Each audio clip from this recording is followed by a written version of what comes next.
后来，来是高雄的基镇，嘛是因为天文大漏水来做大水。讲早起6点外，渡船头出现着积水，但是抽水莫达无运作，短10分钟，这个积水就涨悬涌出来。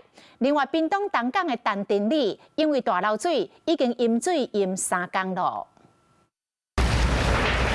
海水淹过半岸，落雨汹涌桥水坎溃，拄当天文大漏水，海水倒桥，互地势较低基镇积水，本正要用抽水莫达刷碰袂发。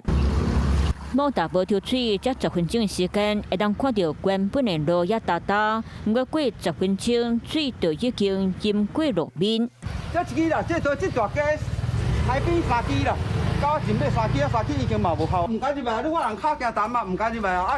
你这政府唔知要安怎讲嘛？店家门口的水管道嘛坎过，较密的所在，店家讲这就会影响生理，讲拄着就拄着啊，嘛无法度。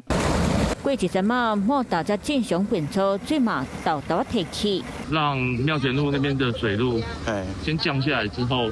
那这边水路会慢慢的退掉，开始正常在抽水，这边水温从这边已经退到这里。拄当天文大漏水和地势低所在，海水倒桥总淹水。今日透早6点外电楼基镇渡船头积水，莫达无法度碰，才汹涌做大水。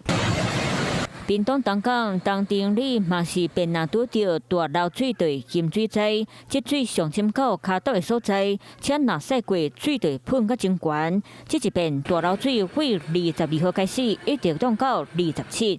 大路淹3天，当地里长讲，透早4点起床，就看到水淹过大部分的大路，心情是真无奈。